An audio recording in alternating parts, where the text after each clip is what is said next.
இன்னைக்கு மத்தேயு 5வது அதிகாரத்தை எடுத்துப்போம். 14வது வசனத்திலிருந்து 16வது வசனம் வரைக்கும் நான் வாசிக்கிறேன், கவனிக்கலாம். நீங்கள் உலகத்துக்கு வெளிச்சமாக இருக்கிறீர்கள். மலையின் மேல் இருக்கிற பட்டணம் மறைந்திருக்க மாட்டாது. 15வது வசனம், விளக்கை கொளுத்தி மரக்காலால் மூடி வைக்காமல் விளக்கு தண்டின் மேல் வைப்பார்கள். அப்பொழுது அது வீட்டில் உள்ள யாவருக்கும் வெளிச்சம் கொடுக்கும். 16வது வசனம், இவ்விதமாய் மனுஷர் உங்கள் நற்கிரியைகளை கண்டு பரலோகத்தில் இருக்கிற உங்கள் பிதாவை மகிமைப்படுத்தும்படி உங்கள் வெளிச்சம் அவர்கள் முன்பாக பிரகாசிக்க கடவுது. தேவனுடைய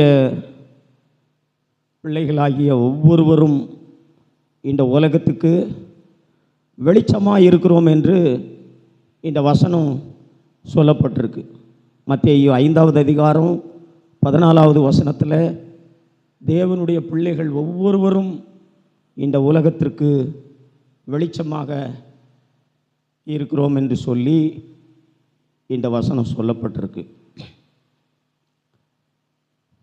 மலை மேலே இருக்கிற ஒரு பட்டணம் அதை மறைக்க முடியாது, அது எல்லாருக்குமே அதை பார்க்க முடியும். அதுபோல்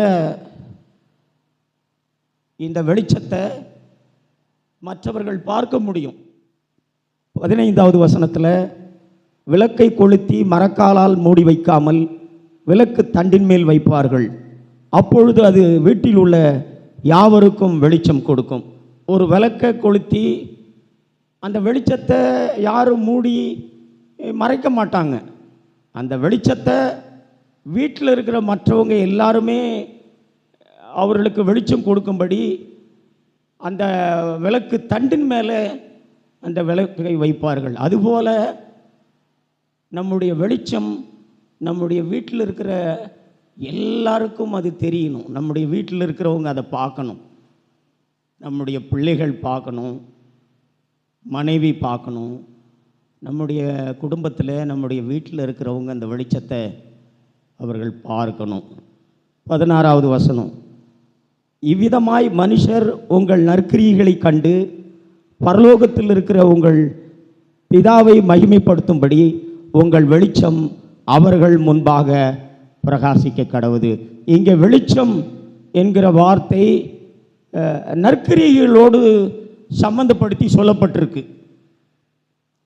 நாம் செய்கிற நற்கிரியைகளோடு சம்பந்தப்படுத்தி சொல்லப்பட்டிருக்கு. முதலாவது நம்முடைய வெளிச்சத்தை நம்முடைய வீட்டில் இருக்கிறவங்க பார்க்கணும். அதுக்கப்புறம் நாம் குடியிருக்கிற பகுதியில் நம்மை சுற்றி இருக்கிறவர்கள் பார்க்கணும். அதற்கு பிறகு நாம் வேலை செய்கிற ஸ்தலங்கள், நாம் வேலைக்காக செல்லுகிற இடங்கள், இப்படி நம்முடைய வெளிச்சம் மற்றவர்களுக்கு முன்பாக பிரகாசிக்கும்படி இருக்கணும்னு சொல்லி இந்த வசனங்களில் நாம் வாசிக்கிறோம். அப்போஸ்தலர் 1வது அதிகாரம் 8வது வசனத்தில் இப்படி தான் சொல்லப்பட்டிருக்கு. முதலாவது எருசலேமில், அதுக்கப்புறம் யூதேயா, அதுக்கப்புறம் சமாரியா, அதுக்கப்புறம் பூமியின் கடைசி பரியந்தம் என்று சொல்லப்பட்டிருக்கிறது. சாட்சியாக இருப்பீர்கள் என்று சொல்லி அதே பொருள்படுத்தி தான் இந்த இடத்துல இருக்கிற வசனங்கள் சொல்லப்பட்டிருக்கு. முதல்ல நம்முடைய வெளிச்சம் நம்முடைய வீட்டில் நம்முடைய வெளிச்சத்தை பார்க்கணும். இந்த வெளிச்சத்தை நம்முடைய வீட்டில் இருக்கிறவங்க பார்க்கணும். அதற்கு பின்பதாக நாம் குடியிருக்கிற இடத்துல இருக்கிறவர்கள் பார்க்கணும். அதற்கு பின்பதாக நாம் செல்லுகிற இடங்கள், வேலைக்காக செல்லுகிற இடங்களில் பார்க்கணும். இப்படி அதற்கு பிறகு பூமியின் மற்ற பகுதிகளில் இப்படி நம்முடைய வெளிச்சம் மனுஷர்கள் முன்பதாக பிரகாசிக்க வேண்டும் என்று சொல்லி இந்த வசனங்களில் சொல்லப்பட்டிருக்கு. வெளிச்சம் எப்பவுமே நல்லது. வேதத்தினுடைய முதல் அதிகாரத்திலேயே நாம் இதை கற்றுக்கொள்ள முடியும். தேவன் வெளிச்சத்தை உண்டாக்கி நல்லது என்று கண்டார் என்று சொல்லி நாம் பார்க்கிறோம். வெளிச்சத்தையும் இருளையும் வெவ்வேறாக பிரித்தார். எப்பவுமே வெளிச்சத்தை வெளிச்சத்துக்கும் இருளுக்கும் ஐக்கியம் இருக்காது. வெளிச்சம் இருக்கிற இடத்துல அங்கே இருள் இருக்க முடியாது. ஒரு இருளான இடத்துல வெளிச்சம் வந்தவுடன் இருள் ஓடி போகிறது, இருள் நீங்கி போகிறது. வெளிச்சமானது இருளை மேற்கொள்ளும் கூடியதாக இருக்கிறது. ஆகவே வெளிச்சம் நன்மையானது. ஆகவேதான் இந்த இடத்துல வெளிச்சத்தை நற்கிரியைகளோடு சம்பந்தப்படுத்தி சொல்லப்பட்டிருக்குது. வெளிச்சம் நன்மையோடு தொடர்புடையது, இருள் தீமையோடு தொடர்புடையது. நீங்க ஒரு இருள் நிறைந்த ஒரு பாதையில் நடக்கணும் அப்படின்னா உங்கள் கையில் ஒரு வெளிச்சம் இருக்கும் பொழுது, ஒரு டார்ச் இருக்கும் பொழுது நீங்கள் பத்திரமாக பாதுகாப்பாக நீங்கள் அந்த பாதையில் என்ன பண்ண முடியும்? நடந்து போக முடியும். ஆகவே வெளிச்சம் எப்போவுமே அது நன்மையானது. நீங்கள்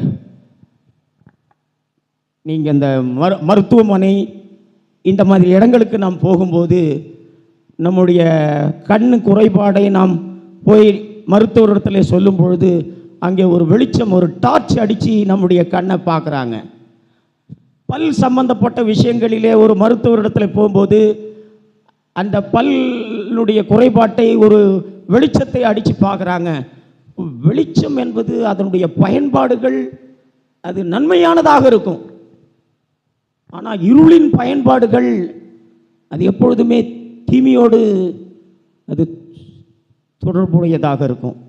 ஸ்கேன் பண்ணுறது, எக்ஸ்ரே எடுக்கிறது, இப்படி எல்லா இடங்களிலேயும் நாம் போய் பார்த்தோன்னா ஒரு வெளிச்சத்தை அனுப்பி தான் நமக்கு ஒரு அந்த ஸ்கேன் எடுக்கிறது, இந்த எக்ஸ்ரே எடுக்கிறது, இந்த சுருள் படங்களை எடுக்கிறதெல்லாம் ஒரு ஒளிக்கதிரை அனுப்பி, ஒரு வெளிச்சத்தை அனுப்பி தான் அவைகளை எல்லாம் என்ன பண்ணுறாங்க?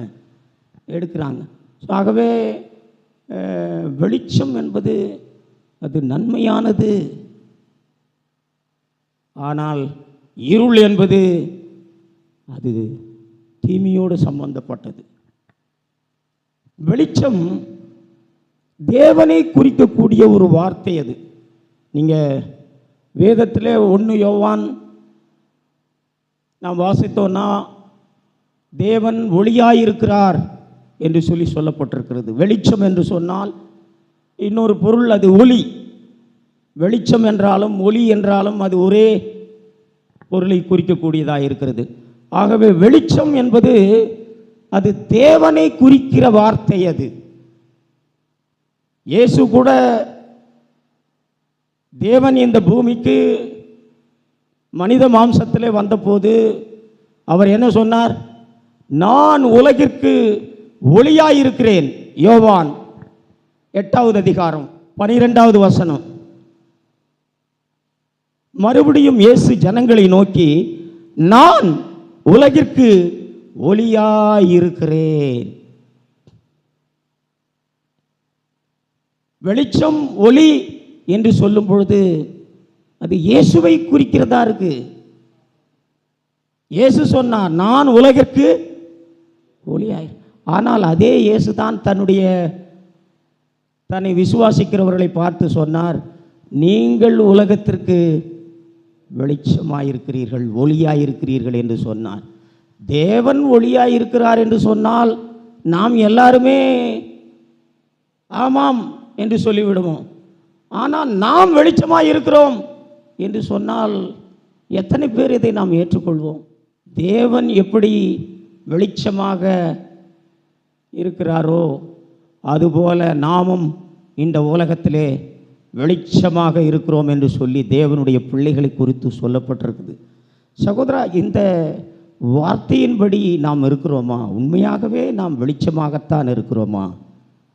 தேவன் தன்னுடைய பிள்ளைகளை குறித்து சொல்லியிருக்கிற இந்த வார்த்தையின்படி நான் அவருடைய பிள்ளை என்று சொல்லி நாம் சொல்லுகிறோம். உண்மையாகவே நான் இந்த உலகத்திற்கு வெளிச்சமாகத்தான் நான் இருக்கிறேனா?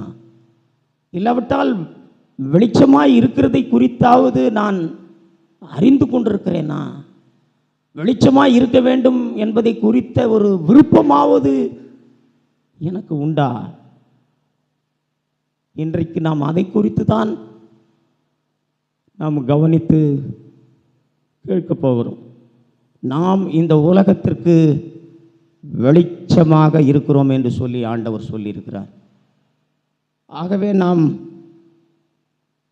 இயேசு இந்த உலகிற்கு ஒளியாய் இருக்கிறேன் என்று சொன்னது போல தன்னுடைய பிள்ளைகளையும் அவர் நீங்கள் இந்த உலகிற்கு ஒளியாய் வெளிச்சமாய் இருக்கிறீர்கள் என்று சொல்லியிருக்கிறார். இங்கே இயேசு ஒளி என்று சொல்லும் பொழுது அது இயேசு கிறிஸ்துவினுடைய ஜீவனை அது குறிக்கக்கூடியதாக இருக்கிறது. இயேசுவின் வாழ்க்கையை அது குறிக்கக்கூடியதாக இருக்கு. யோவான் 1வது அதிகாரத்தில் நான் உங்களுக்கு காண்பிக்கிறேன். யோவான் 1வது அதிகாரத்தை நாம் எடுத்துக்கொள்வோம். 4வது வசனம், அவருக்குள் ஜீவன் இருந்தது, அந்த ஜீவன் மனுஷருக்கு ஒளியாயிருந்தது.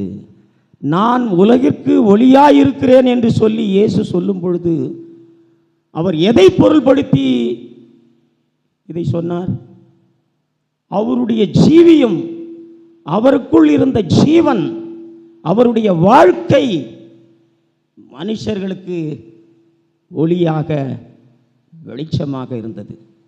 அவர் இந்த பூமியிலே வாழ்ந்தபோது எங்கெல்லாம் சென்றாரோ, அவர் எங்கெல்லாம் தங்கியிருந்தாரோ, அவர் எந்த இடத்திற்கெல்லாம் கடந்து போனாரோ அங்கெல்லாம் ஜனங்கள் வெளிச்சத்தை கண்டார்கள்.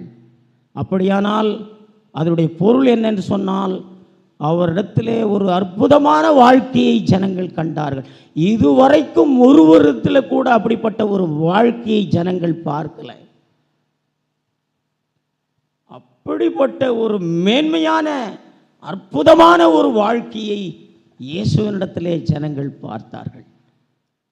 சகோதரா, ஆண்டவர் நீங்கள் உலகத்திற்கு வெளிச்சமாய் இருக்கிறீர்கள் என்று சொன்னால் நாம் வெளிச்சம் அல்ல. யோவான் இதே அதிகாரத்தில் சொல்லுகிறார், நான் அந்த ஒளி அல்ல, அந்த ஒளியை குறித்து நான் சாட்சி கொடுக்க வந்தேன். இது இயேசுவை பற்றி தான் சொல்லப்பட்டிருக்குது. இதே அதிகாரத்தில் நாம் வாசிக்கிறோம் 8வது வசனத்தில், அவன் அந்த ஒளி அல்ல, அந்த ஒளியை குறித்து சாட்சி கொடுக்க வந்தவனாயிருந்தான். சகோதரன், நாம் யாருமே அந்த ஒளி கிடையாது. அந்த ஒளிக்கு சாட்சியாக இருக்கும்படி தேவன் தம்முடைய பிள்ளைகளாக நம்மை தெரிந்து கொண்டிருக்கிறார். நாம் எப்படி இந்த உலகத்திற்கு வெளிச்சமாக இருக்கிறது? நாம் எப்படி இந்த உலகத்திற்கு ஒளியாக இருக்கிறது? நாம் அந்த ஒளி கிடையாது. சகோதரா, நாம் ரட்சிக்கப்படுவதற்கு முன்பதாக நமக்கு இருளோடு தொடர்பு இருந்தது. நாம் இருளின் அதிகாரத்துக்கு உட்பட்டவர்களாக இருந்தோம். இருள் என்று சொல்லும் பொழுது இருளின் அதிபதியாகிய பிசாசு என்று சொல்லப்பட்டிருக்குது. அந்தகார லோகாதிபதி என்று சொல்லப்பட்டிருக்கிறது. ஆனால் தேவனுடைய பிள்ளைகளை பற்றி தேவனுடைய வார்த்தை என்ன சொல்லுகிறது? வெளிச்சத்தின் பிள்ளைகள், பகலின் பிள்ளைகள், இருளுக்கும் இரவுக்கும் இவர்கள் உள்ளானவர்கள் அல்ல என்று சொல்லப்பட்டிருக்கிறது. ரட்சிக்கப்படுறதுக்கு முன்பதாக நாம் இரவுக்கும் இருளுக்கும் உள்ளானவர்களாக நாம் இருந்தோம். அந்தகாரத்தின் அதிகாரத்துக்கு உட்பட்டவர்களாக இருந்தோம். அந்தகார லோகாதிபதியினுடைய அதிகாரத்துக்கு நாம் ஆளுகைக்கு நாம் உட்பட்டவர்களாக நாம் இருந்தோம். ஆனால் இப்பொழுது நாம் ரட்சிக்கப்பட்டிருக்கிறோம். நாம் தேவனுடைய பிள்ளைகளாக இருக்கிறோம். நாம் தேவனுடைய பிள்ளைகளான உடனே நமக்கு என்ன நடந்தது? அந்த ஒளி நமக்குள்ளாக வந்திருக்கிறது. அந்த வெளிச்சம் நமக்குள்ளாக வந்திருக்கிறது. இயேசு நமக்குள்ளாக வந்திருக்கிறார். இப்பொழுது நாம் அவருடைய அதிகாரத்துக்கு உட்பட்டவர்கள். நாம் இப்பொழுது அவருடைய ஆளுகைக்கு உட்பட்டவர்கள். சகோதரர், அப்படியானால் நம்மிடத்தில் இருக்கிற எல்லா இருளும் நீங்கி போயிடுச்சா சகோதரா? நம்மிடத்தில் தான் வெளிச்சம் வந்து விட்டதே. நமக்குள்ளாக தான் இயேசு என்கிற வெளிச்சத்தை நாம் பெற்றுக்கொண்டிருக்கிறோமே. நமக்குள்ளாக தான் இயேசு என்கிற ஒளியை நாம் பெற்றுக்கொண்டிருக்கிறோமே. நாம் அந்த ஒளி அல்ல, இயேசுதான் அந்த ஒளி. ஆனால் அந்த ஒளியை பெற்றிருக்கிற நாம் இப்பொழுது அந்த ஒளியை மற்றவர்கள் பார்க்கும்படி நாம் காண்பிக்க முடியும். நம் மூலமாக அந்த ஒளியை மற்றவர்கள் பார்க்க வேண்டும். நம் மூலமாக அந்த வெளிச்சத்தை மற்றவர்கள் பார்க்க வேண்டும். அதைத்தான் இந்த இடத்துல இந்த உலகத்திற்கு நீங்கள் வெளிச்சமாய் இருக்கிறீர்கள் என்று சொல்லி இருக்கிறார். இயேசு கிறிஸ்துவை நாம் பெற்றுக்கொண்ட போது அவருடைய ஜீவனை நாம் பெற்றுக்கொண்டிருக்கிறோம். அவருடைய வாழ்க்கையை நாம் பெற்றுக்கொண்டிருக்கிறோம். இருளுக்குரிய ஒரு வாழ்க்கை நம்மிடத்தில் இருக்கக்கூடாது. இருளோடு தொடர்புடைய எதுவும் நம்மிடத்தில் இருக்கக்கூடாது. இப்பொழுது நாம் கிறிஸ்துவின் ஜீவனை பெற்றிருக்கிறோம். நமக்கு ஜீவனாக கிறிஸ்துவை பெற்றிருக்கிறோம். இப்பொழுது கிறிஸ்துவின் ஜீவியம், கிறிஸ்துவின் வாழ்க்கை இந்த பூமியிலே கிறிஸ்து வாழ்ந்தபொழுது அவர் எப்படி வாழ்ந்தாரோ அப்படிப்பட்ட ஒரு ஜீவியத்தை நம் மூலமாக மற்றவர்கள் பார்க்க வேண்டும். சகோதரா, நம்முடைய குடும்பத்தில் இருப்பவர்கள் நம் மூலமாக கிறிஸ்துவின் ஜீவியத்தை, கிறிஸ்துவின் வாழ்க்கையை, வெளிச்சமாக ஒளியாகிய அந்த கிறிஸ்துவின் ஜீவனை நம்முடைய குடும்பத்தில் இருப்பவர்கள் பார்க்கணும். நாம் தங்கி இருக்கிற இடத்திலே இருக்கிறவர்கள் நம்மை பார்க்கணும். நாம் வேலை செய்கிற இடத்திலே இருக்கிறவர்கள் அதை பார்க்கணும். சகோதரா, இந்த உலகத்திலே இயேசு வாழ்ந்தபோது அவரை இருள் பற்றி கொள்ள முடிஞ்சதா? இல்லை. இதே அதிகாரத்திலே யோவான் 1வது அதிகாரம் நாம் வாசிக்கிறோம், 5வது வசனம், அந்த ஒளி இருளிலே பிரகாசிக்கிறது, இருளானது அதை பற்றி கொள்ளவில்லை. சகோதரா, அவர் இந்த உலகத்திலே வந்தபோது இந்த உலகம் இருள் நிறைந்த ஒரு உலகமாக இருந்தது. எங்கு பார்த்தாலும் இருள், எங்கு பார்த்தாலும் தீமை, எங்கு பார்த்தாலும் சண்டை, எங்கு பார்த்தாலும் அடிதடி, எங்கு பார்த்தாலும் பகைமை, கசப்பு, எரிச்சல், கோபம், எங்கு பார்த்தாலும் தீமையான காரியங்கள். சகோதரா, எவ்வித தீமையும் அவரை என்ன பண்ண முடியல, பற்றி கொள்ள முடியல. இருளானது வெளிச்சத்தை என்ன பண்ண முடியல, பற்றி கொள்ள முடியல.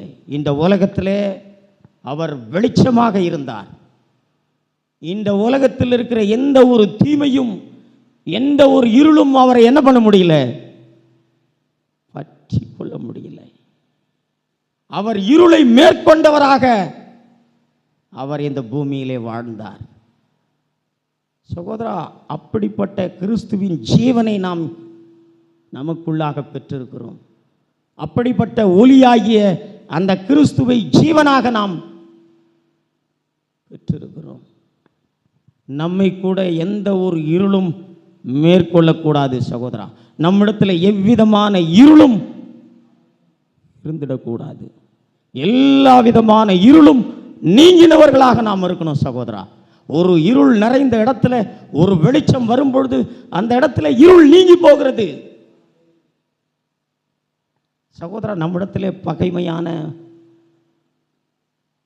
உணர்வுகள், பொல்லாங்கான எண்ணங்கள், பிறரை குறித்து பொல்லாங்காய் எண்ணுகிற எண்ணங்கள், தீமையான எண்ணங்கள், தீமையான பார்வை, தீமையான பேச்சு, தீமையான நோக்கம். சகோதரா, எல்லா தீமையிலிருந்தும் நாம் விடுதலையாக்கப்பட்டிருக்கிறோமா? எல்லா பொல்லாங்கிலிருந்தும் நாம் விடுதலையாக்கப்பட்டிருக்கிறோமா? நமக்குள்ளாக வெளிச்சம் வந்து விட்டதே, நமக்குள்ளாக ஒளி வந்து விட்டதே, நமக்குள்ளாக இயேசுவின் ஜீவன் வந்து விட்டதே. இந்த ஜீவனாகிய ஒளி இருளை மேற்கொண்டு விட்டதா? இருளை அகற்றி விட்டதா? எல்லா இருளும் நீங்கி போய்விட்டதா? நாம் இருளை மேற்கொண்டிருக்கிறோமா? நம்முடைய எண்ணங்களிலே தீமையான எண்ணம் இல்லாதவனாக நாம் இருக்கிறோமா? என்னுடைய நோக்கத்திலே ஒரு தீமையான நோக்கம் இல்லாதவனாக இருக்கிறேன். என்னுடைய பார்வை, என்னுடைய பேச்சு, என்னுடைய செயல்பாடுகள் தீய நோக்கம் இல்லாதவனாக நான் இருக்கிறேனா? எந்த ஒரு பொல்லாங்கும் எண்ணத்திலே இல்லாதவனாக நான் இருக்கிறேனா? தீமைக்கு வேறாயிருக்கிற பண ஆசை என்னை விட்டு நீங்கி போயிருக்கிறதா?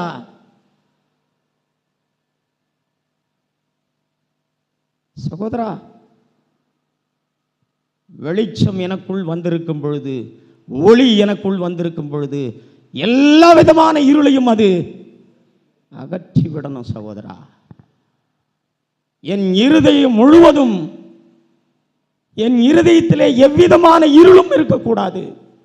என் இருதயம் முழுவதும் இயேசுவாகிய வெளிச்சம், இயேசுவாகிய ஒளி பிரகாசிக்கணும். சகோதரா, அப்பொழுது என் குடும்பத்திலே என் மூலமாக அந்த இயேசுவை அவர்கள் பார்க்க முடியும். சகோதரா, வெளிச்சமாகிய அந்த இயேசுவை என்னுடைய குடும்பத்தில் இருக்கிறவர்கள் பார்க்க முடியும்.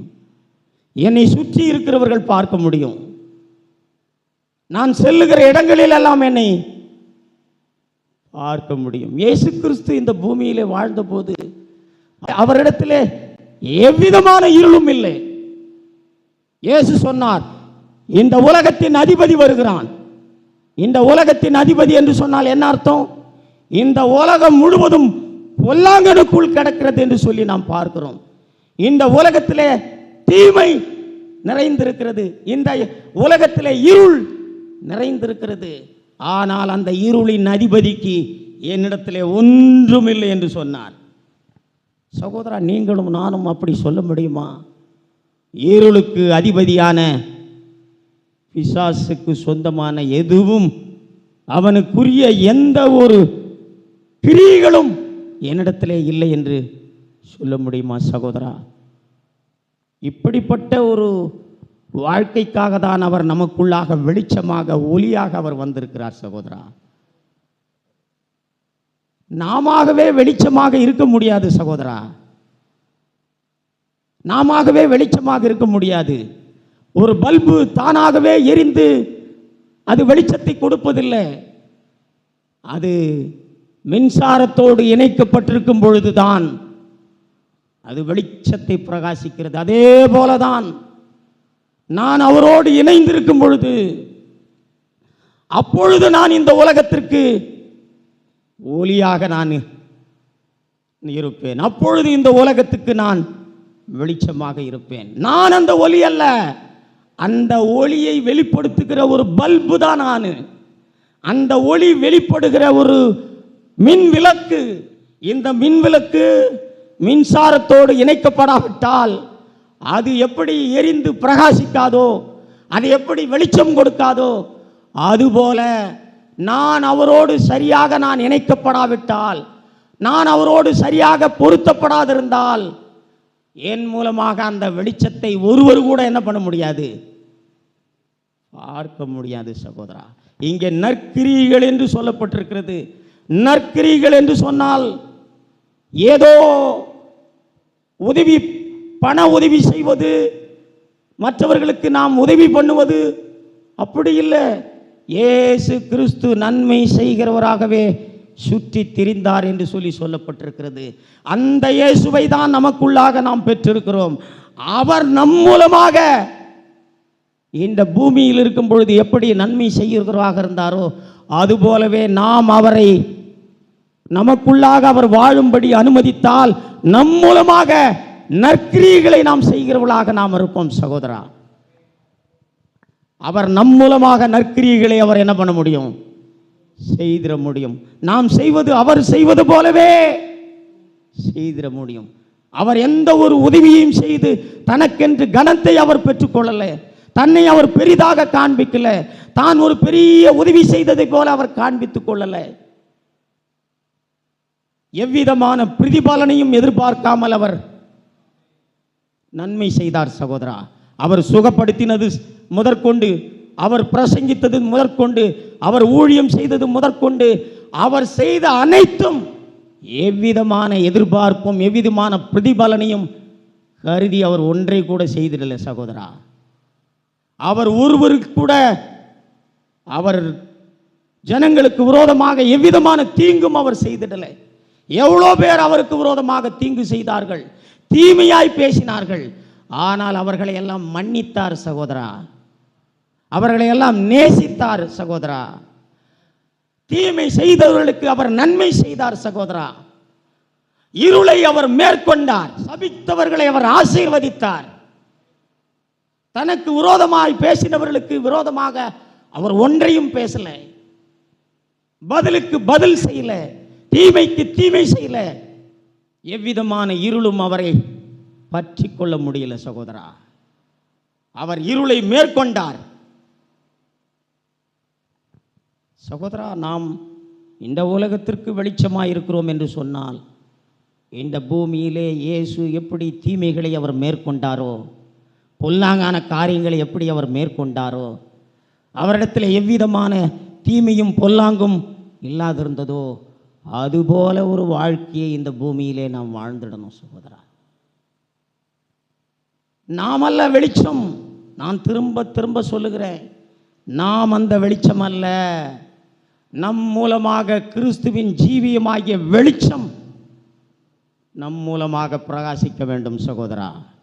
நாம் அனுமதித்தால் மாத்திரமே நம் மூலமாக அந்த வெளிச்சம் பிரகாசித்திட பரிசுத்த ஆவியானவர் நமக்கு உதவி செய்திட முடியும் சகோதரா. இயேசு கிறிஸ்துவின் மூலமாக நாம் பரிசுத்த ஆவியானவரை பெற்றுக் கொண்டிருக்கிறோம். எதற்காக? பரிசுத்த ஆவியின் வல்லமையின் மூலமாக தான் கிறிஸ்துவின் ஜீவியத்தை நம் மூலமாக நாம் காண்பித்திட முடியும் சகோதரா. நாம கிறிஸ்துவின் ஜீவியத்தை நம் மூலமாக வெளிப்படுத்திட முடியாது. நாமவே இயேசு கிறிஸ்து நற்கிரியைகளை செய்தது போல நாம் செய்திட முடியாது. பரிசுத்த ஆவியின் வல்லமையினால் மாத்திரம்தான் நம்மால் நற்கிரியைகளை செய்திட முடியும் சகோதரா. நாம் அனுமதிக்கணும் சகோதரா. நாம் தேவனுடைய பிள்ளைகள் என்று சொல்லுகிறோம். இருளுக்குரிய எவ்வளோ காரியங்கள் இன்னும் நம்மிடத்திலே காணப்படுகிறது. ஏன் இந்த இருளை நம்மால் மேற்கொள்ள முடியல? தீமை செய்கிறவர்களுக்கு தீமை செய்கிறோம், சபிக்கிறவர்களை சபிக்கிறோம், பதிலுக்கு பதில் செய்கிறோம், பொல்லாங்கான எண்ணமுடையவர்களாக இருக்கிறோம். பொறாமை, கசப்பு, எரிச்சல், மூர்க்கம், தீமையான பொல்லாங்கான எவ்வளோ காரியங்கள் இன்னும் நம்முடைய இருதயத்திலே இருக்கிறது. வெளிச்சம் மேற்கொள்ளாத ஒரு வாழ்க்கையை நாம் வாழ்ந்து கொண்டிருக்கிறோம். காரணம் சகோதரர், காரணம் பரிசுத்த ஆவியானவராகிய மின்சாரத்தோடு நாம் இன்னும் சரியாய் பொருத்தப்படாத இருக்கிறோம் சகோதரா. ஒரு பல்பு இணைக்கப்பட்டிருந்தாலும் அங்கே ஒரு லூஸ் கனெக்ஷன் இருக்கும் பொழுது, அது மின்சாரத்தோடு இணைக்கப்பட்டிருந்தாலும் அது லூஸ் கனெக்ஷன் இருக்கும் பொழுது, சரியாய் பொருத்தாது இருக்கும் பொழுது அந்த மின்விளக்கு எரிய. சகோதரா, நான் பரிசுத்த ஆவியை பெற்றிருக்கிறேன் என்று சொல்லுகிறோம். இயேசு கிறிஸ்துவின் மூலமாக நான் பரிசுத்த ஆவியை பெற்றிருக்கிறேன் என்று சொல்லுகிறோம். இயேசுவை விசுவாசித்ததன் மூலமாக எனக்குள் பரிசுத்த ஆவியானவர் வந்திருக்கிறார் என்று சொல்லுகிறோம். பரிசுத்த ஆவியானவரோடு நாம் சரியாக இணைக்கப்பட்டிருக்கிறோமா சகோதரா? பரிசுத்த ஆவியானவரோடு நாம் சரியாக இணைக்கப்பட்டிருந்தால் எவ்விதமான இருளையும் நாம் மேற்கொள்ளும்படியான ஒரு வல்லமையை அவர் நமக்கு தந்திட முடியும் சகோதரா. எல்லா இருளும் நீங்கி போகும்படியான ஒரு வல்லமையை அவர் நமக்கு தந்திட முடியும் சகோதரா. அப்பொழுதுதான் மனுஷர்கள் முன்பதாக நாம் வெளிச்சமாய் பிரகாசிக்கிறவர்களாய் நாம் இருப்போம் சகோதரா. நம்முடைய குடும்பத்திலே அந்த வெளிச்சம் முதலாவது பிரகாசிக்கணும். நாம் குடியிருக்கிற இடங்களிலே அந்த வெளிச்சம் பிரகாசிக்கணும். நாம் வேலை செய்கிற இடங்களிலே அந்த வெளிச்சம் பிரகாசிக்கணும். நாம் படிக்கிற இடங்களிலே அந்த வெளிச்சம் பிரகாசிக்கணும் சகோதரா. நம் மூலமாக இயேசுவின் வாழ்க்கையை நாம் வெளிப்படுத்தி காண்பிக்க வேண்டும் சகோதரா. இயேசுவின் இடத்திலே எவ்விதமான இருளும் இல்லாதது போல, எல்லா இருளையும் இயேசு மேற்கொண்டது போல, நம்முடைய இருதயத்திலே எவ்விதமான இருளும் இருந்துடக்கூடாது சகோதரா. எத்தனை பேர் இப்படிப்பட்ட ஒரு வெளிச்சத்தின் பிள்ளைகளாக இருக்க நாம் வாஞ்சிக்கிறோம் சகோதரா. சகோதரா, நமக்கு பரிசுத்த ஆவியின் வல்லமையினால் தான் இப்படிப்பட்ட வாழ்க்கையை நாம் வாழ்ந்துட முடியும். நாம் சரியாக இணைக்கப்பட்டிருக்கிறோமா என்பதை நாம் பார்க்கணும் சகோதரா. நம்முடைய இணைப்பு சரியானதாக இருக்கிறதா? நான் பரிசுத்த ஆவியானவரோடு சரியாக இணைக்கப்பட்டிருக்கிறேனா? சகோதரா, உங்களுக்கு தெரியுமா, தேவன் பழைய ஏற்பாட்டின் காலத்தில் தன்னுடைய வார்த்தையை அவர் அனுப்பியிருந்தார். தன்னுடைய வார்த்தையை ஜனங்களுக்கு கொடுத்தார். பழைய ஏற்பாட்டின் காலத்தில் வாழ்ந்த ஜனங்களுக்கு தேவனுடைய வார்த்தை தான் வெளிச்சமாக இருந்தது. சங்கீதத்தில் நாம் பார்க்கிறோம், உம்முடைய வசனம் என் கால்களுக்கு தீபமும் பாதைக்கு வெளிச்சமுமாய் இருந்தது என்று சொல்லி தேவன் பழைய ஏற்பாட்டின் காலத்தில் தன்னுடைய வசனத்தை வெளிச்சமாக ஜனங்களுக்கு கொடுத்திருந்தார். ஆனால் இந்த புதிய ஏற்பாட்டின் காலத்தில் தேவனுடைய வார்த்தையாகிய தேவனுடைய வசனம் மாம்சமாகவே வந்துவிட்டது. தேவன் தன்னுடைய வார்த்தையை தன்னுடைய குமாரனாக இந்த பூமிக்கு அவர் அனுப்பினார். தன்னுடைய குமாரன் மூலமாக தன்னுடைய ஆவியாகிய பரிசுத்த ஆவியானவரை தேவன் நமக்கு அருளி இருக்கிறார். பழைய ஏற்பாட்டின் காலத்திலே பரிசுத்த ஆவியானவரை ஒருவர் கூட தங்களுடைய இருதயங்களிலே பெற்றுக்கொள்ளவில்லை. பழைய ஏற்பாட்டின் காலத்திலே தேவனை விசுவாசித்தவர்கள், தேவனுடைய பிள்ளைகளாய் இருந்தவர்கள் புத்திர சுவிகாரத்தின் ஆவியை அவர்கள் பெற்றுக்கொள்ளவில்லை. ஆனால் இந்த புதிய ஏற்பாட்டின் காலத்திலே நாம் புத்திர சுவிகாரத்தின் ஆவியை நாம் பெற்றுக்கொண்டவர்களாக நாம் இருக்கிறோம் சகோதரா.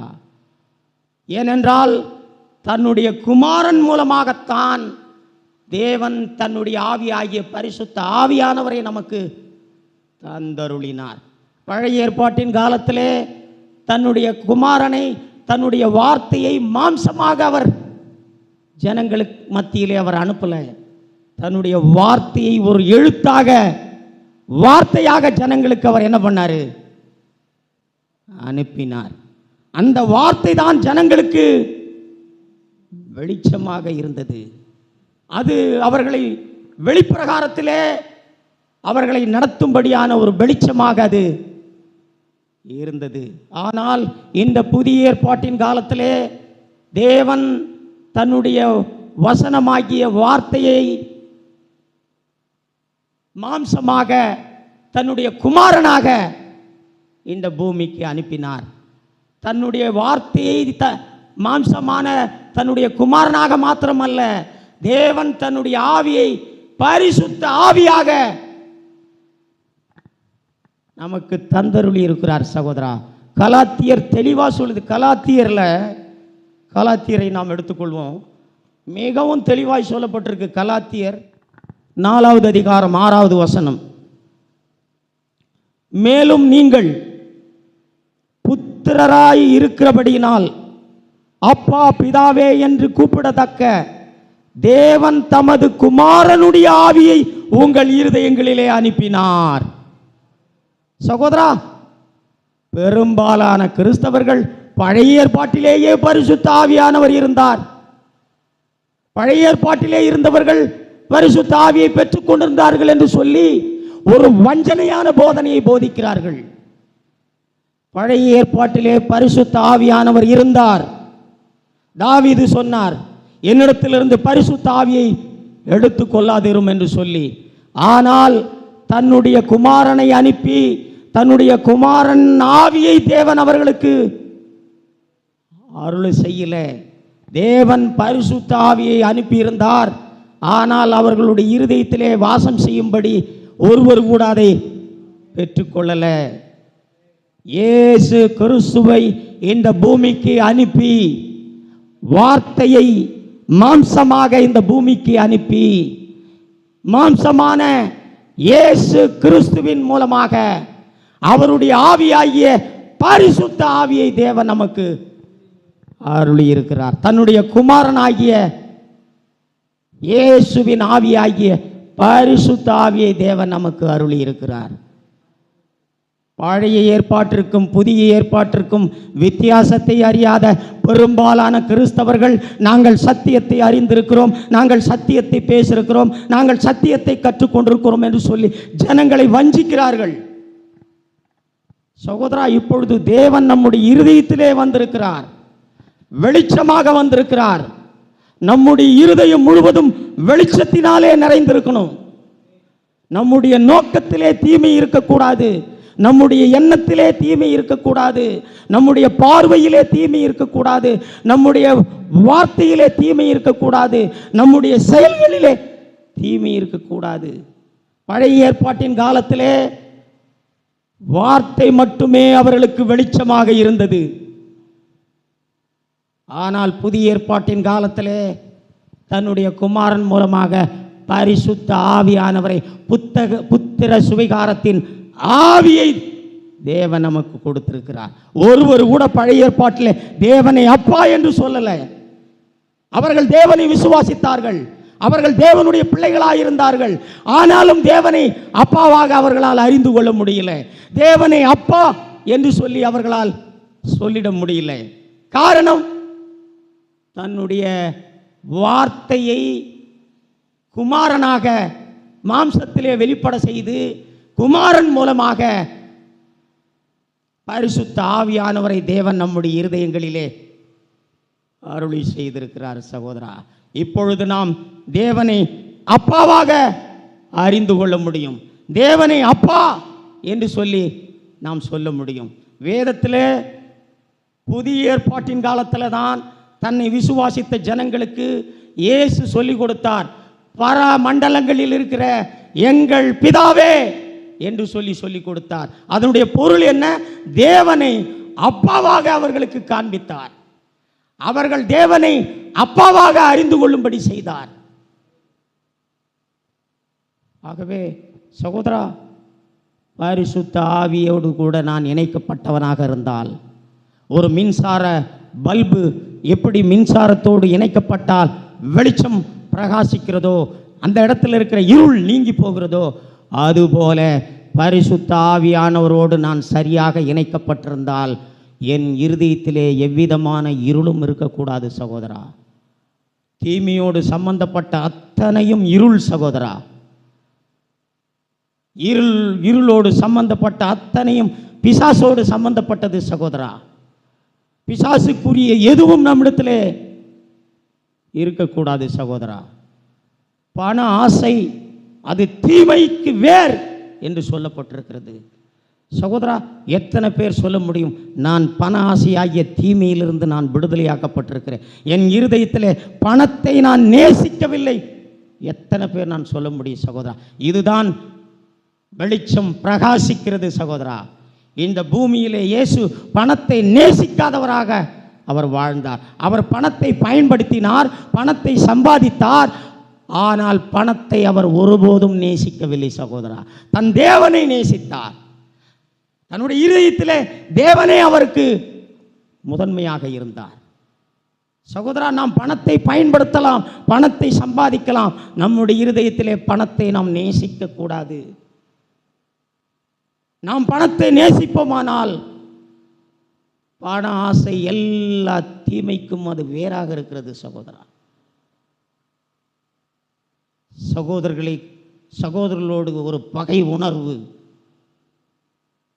ஒரு தீமையான எண்ணம், சகோதரா, பொல்லாங்கான எதுவும் என்னிடத்தில் இருக்கக்கூடாது. சகோதரா,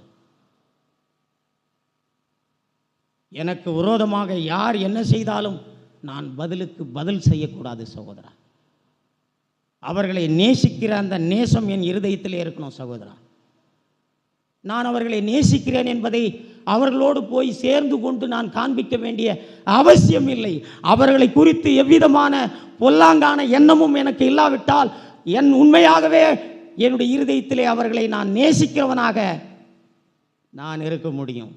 வெளியிலே நான் அவர்களோடு சேர்ந்து பழகி கொண்டு என் இருதயத்திலே அவர்களை குறித்து ஒரு பொல்லாங்கான எண்ணம் இருக்குமானால் உன்னுடைய அன்பு மாய்மாலமானது, உன்னுடைய அன்பு உண்மையானதல்ல. ஒருவரோடு சேர்ந்து நாம் பழக வேண்டும் என்பதல்ல, ஒருவரையும் குறித்து ஒரு பொல்லாங்கான எண்ணம் நமக்கு இல்லாவிட்டால் நாம் உண்மையாகவே அவர்களை நேசிக்கிறவர்களாக இருக்கிறோம். சகோதரா, நம்மிடத்திலே அன்பு இருக்கிறது. சகோதரா, இந்த உலகத்துக்கு நீங்கள் வெளிச்சமாயிருக்கிறீர்கள் என்று சொல்லி ஆண்டவர் தன்னுடைய பிள்ளைகளுக்கு சொல்லியிருக்கிறார். நாம் உண்மையாகவே வெளிச்சமாய் இருக்கிறோமா? நாம் வெளிச்சமாய் இருக்க வேண்டும் என்பதுதான் தேவனுடைய நோக்கம். சகோதரா, இந்த வெளிச்சத்தை மற்றவர்கள் பார்க்கணும் சகோதரா. நம்முடைய சாட்சியின் வாழ்க்கையை நம்முடைய குடும்பத்தில் பார்க்கணும் சகோதரா. நாம் காண்பிக்க தேவையில்லை, அவர்களே பார்க்கும்படியாய் நம்முடைய சாட்சியின் ஜீவியம் இருக்கணும் சகோதரா. விளக்கை ஒரு ஒரு ஒரு மூடியை போட்டு ஒரு விளக்கின் வெளிச்சத்தை யாராலும் மறைக்க முடியாது. அதுபோல உன் மூலமாக கிறிஸ்துவாகிய வெளிச்சம், இயேசுவாகிய வெளிச்சம் வெளிப்படுமானால் அதை யாராலும் மறைக்க முடியாது. அதை நம்முடைய குடும்பத்தில் இருப்பவர்கள் இயல்பாக அதை பார்ப்பார்கள் சகோதரா, இயல்பாக அதை பார்ப்பார். வெளிச்சத்தை மற்றவர்கள் பார்க்க வேண்டும் என்பதற்காக எவ்விதமான முயற்சியும் செய்ய தேவையில்லை. நம்முடைய இருதயத்திலே இயேசுவாகிய வெளிச்சம், இயேசுவுடைய ஜீவனாகிய வெளிச்சம் நம் மூலமாக வெளிப்பட்டு பிரகாசிக்கும் பொழுது அது மறைவாக இருக்க முடியாது சகோதரா. அதைத்தான் ஆண்டவர் சொன்னார், மலை மேல் இருக்கிற பட்டணம் மறைந்திருக்க மாட்டாது, ஒருவனும் விளக்கை கொளுத்தி அதை மூடி மறைக்க முடியாது. எப்படி விளக்கு தண்டின் மேல் இருக்கிற அந்த விளக்கின் வெளிச்சத்தை மற்றவர்கள் பார்ப்பார்களோ, அதுபோல நாம் இந்த உலகிற்கு வெளிச்சமாக இருந்தால் மற்றவர்கள் பார்க்க முடியும் சகோதரா, மற்றவர்கள் பார்க்க முடியும். மற்றவர்கள் பார்த்து தேவனை அவர்கள் மகிமைப்படுத்துவார்கள் சகோதரா. சகோதரா, கிறிஸ்துவை வெளிப்படுத்தி காண்பிக்கிறவனாக நான் இருக்கிறேனா? என் மூலமாக இந்த பூமியிலே கிறிஸ்து வாழ்ந்தது போலவே இப்பொழுது எனக்குள்ளாக வந்திருக்கிற அந்த கிறிஸ்து என் மூலமாக வெளிப்படுவதற்கு சகோதரா நான் அதை அனுமதித்திருக்கிறேனா? கிறிஸ்து என் மூலமாய் வெளிப்பட்டு வெளிச்சமாய் இருப்பதற்கு நான் அனுமதித்திருக்கிறேனா? சகோதரா, நான் அதை அனுமதிக்காத வரை எனக்குள்ளாக வெளிச்சம் இருந்தாலும் அந்த வெளிச்சத்தை ஒருவர் கூட என்ன பண்ண முடியாது, பார்க்க முடியாது. நாம் சொல்லலாம், எனக்குள்ளாக இயேசு இருக்கிறார், நான் அவருடைய பிள்ளை.